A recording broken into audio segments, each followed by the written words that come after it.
Hello, everyone. My name is Aubrey Nilsson. I'm with 104.5 The U Radio here in Missoula, Montana.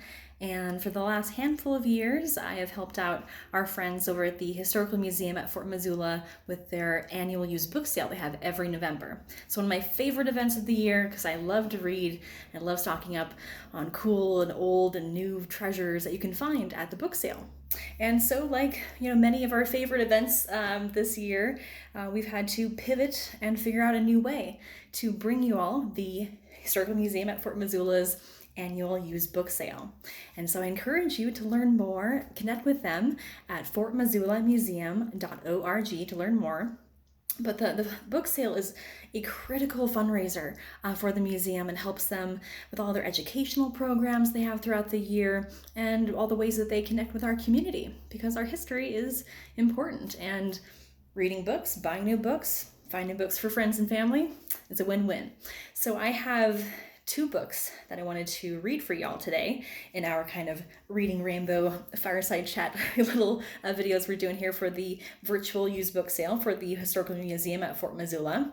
So the two books that I have today, you can find them at the book sale. They're actually for sale. I found them and they were just so unique and bizarre, and I just had to share them with you guys. And you're going to find so many more like those, thousands and thousands of books at the virtual used book sale for the Historical Museum at Fort Missoula. And again, you can learn more, connect with them, fortmissoulamuseum.org. Okay, so I'm really excited about these. I found two books. One is called The Madam and Four Johns. And it is about, for all of you history buffs, it's about Fort Benton's lawless years of gold, whiskey, and hostiles. And just sounded so interesting. And it is a self-published and signed book. You can see right here. It's Mr. Lepley's signature. So just wanted to read to you the introduction of what you can find with this, The Madam and Four Johns. A town with a hair on it. Oh, there's a little hair there. The early pages of Fort Benton history from 1864 to 65, when Choctaw and Co. left the river until civilization arrived with families, schools, and churches, were years of wild, lawless days of the gold rush and the whiskey trade. The new social institutions slowly crowded out the old culture. Christmas at the Grand Union, the Firemen's Ball, and social teas replaced brawls in the saloons, a night at the brothels. Dance hall girls and killings in the street. Oh my. The first brick buildings brought stability to the town's beginnings in 1877. However, let's not forget the myriad cast of characters threaded throughout those early pages of the river town of Fort Benton. The author has chosen 5 people among the hundreds who moved across the western landscape, from gold camp to gold camp, through many frontier towns, and experienced unique encounters before they arrived on our stage and into the high excitement and recklessness which were Fort Benton's days in the sun as the wildest town in the West. This is the story of a river town, a madam, and 4 Irishmen named John, who lived part of their lives in Fort Benton's raucous years and played an important role in the parade of humanity throughout Montana's birthplace. This is so interesting. So here's a little photo you got in there, a little sketch. So I wanted to share with you all a little bit about the madam, not the 4 Johns. If you want to learn more about them, you can buy the book. But let me just read for you some of the contents of this for Madam, or of Madam and Four Johns. You're going to read everything from hell to tombstone, smallpox and milk, bad Bodie, and the last hurrah. It's just very, very interesting stuff. So let's read into chapter 2, which is about the Madam, Eleanor Dumont. There she is. So, the Eleanor Dumont story has very mysterious beginnings. In many instances, the chronicler stated that she seemed to appear overnight And then for 25 years, she reappeared at almost every large placer digging in the West at the height of its bonanza, the gold rush. She became known as the Queen of the Green Cloth. Eleanor picked up her moniker, Madame Moustache. You can kind of see it. I'll see if I can. A little bit there. A little mustache. She picked up the moniker, Madame Moustache, late in her life, when dark hair appeared on her upper lip and her Cajun beauty began to disappear. She exemplified a woman who was making a living in a man's world. Eleanor followed the miners from one bonanza to another, providing services that were necessities, or were for pleasure. Ladies like her never stayed in any one place very long. They moved across the Western scene during the last half of the 19th century, amassing and losing fortunes overnight. Their narrow trail in historical records is often difficult to verify and authenticate. In Eleanor's case, well-established events that touched her life helped create a framework for accuracy. A few newspaper clippings mentioned her, therefore dating her presence in time. Eleanor kept no diary or other account of her life. This author relied upon mention of her in local Western histories, stories of life in mining camps. She has a fascinating story, and so I'm going to share with you a little bit of it throughout this book, The Madam and Four Johns, which you can buy at the Historical Museum's virtual book sale, fortmissoulamuseum.org for more. She arrived in San Francisco at the height of the boom, when gambling fever was catching everyone as they arrived from the placers of the Poke to spend. Eleanor went to work as a lady gambler in a saloon called the Bella Union.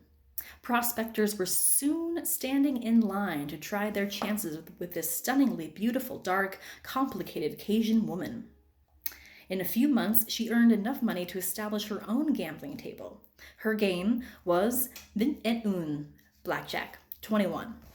It wasn't long before she heard of bigger strikes and moved her game to Nevada City, California. So Eleanor Dumont, aka the Madam Moustache, moved all over the West, from mining camp to mining camp and gold rush town to gold rush town, and built up these beautiful, lavish, unbelievably gorgeous gambling houses and parlors, and really set the standard. You can learn all about it in this book. Here's a great picture I'll share with you. When things went wrong at the tables, she knew how to handle the offenders. Whipping a cheater. Oh yeah.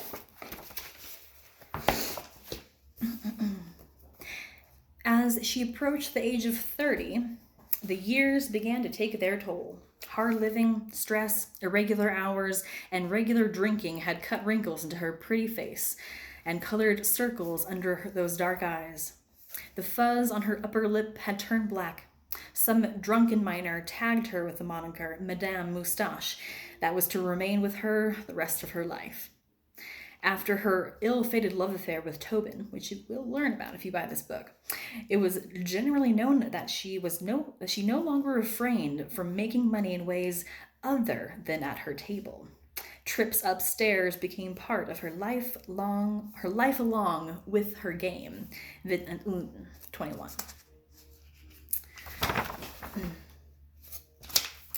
Goes on and on into these characters' fascinating stories, and you can read such chapters as No Law and Order, Just Sin. Truly fascinating. So this is just one of the books available at the Historical Museum at Fort Missoula's annual used book sale, going virtual this year. The other book I wanted to share with you was just so unique and such a gem. It stopped me. It is a first printing, A Treasury of Great Recipes by Mary and Vincent Price. Vincent Price is well known as the master of the macabre. He's the spooky voice in Michael Jackson's Thriller. He's just a very well-known Hollywood figure in the dark and noir and horror genre. And this is straight up a cookbook, their cookbook that they've put together from the most foremost restaurants all across the world and the United States. So since we cannot travel anywhere, really, 2020, here's this treasury of great recipes.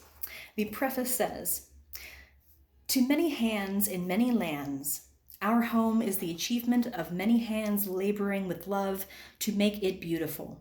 Our table reflects the many lands we have traveled in and the hands that fed us. We thank them all for enriching our lives in so many ways and hope that through the pages of this book we may enrich yours as well." So if you want to discover the delicacies of famous restaurants all over the world, you're going to find their menus, how to make their dishes, and witty banter from Vincent Price. And it's a gem. And this is just one of the many gems you will find at the Historical Museum at Fort Missoula's annual used book sale, which you can learn more about at fortmissoulamuseum.org. So I'm just gonna take you on a little trip through this. Let's go to a Restaurant de la Pyramide in France. Just say pyramide to any Frenchman who cares about food, and then just sit back and listen. One and all, they will tell you that without question, it is the greatest restaurant in France, which is perhaps another way of saying the greatest in the world. You don't often find a unanimous opinion among Frenchmen, so that in itself is a clue. Then each person will tell you as though he were reliving an old love affair about some remarkable meal, some perfect dish that he once had there. And sooner or later you will feel that you have to try it yourself. So Vincent Price takes you to a Restaurant de la Pyramide in Vienna, France, which is just a half hour outside of Paris on your way to the Riviera. And you're going to find sumptuous pictures in this cookbook of the feast to be had at the Restaurant de la Pyramide in Vienna, France. And if France isn't your style, well, let's take a trip to Vincent Price's house. Specialties of their house. Beautiful photos. Or how about we go to Hotel Hanamaui in the Hawaiian Islands. There's their menu. Make some teriyaki chicken.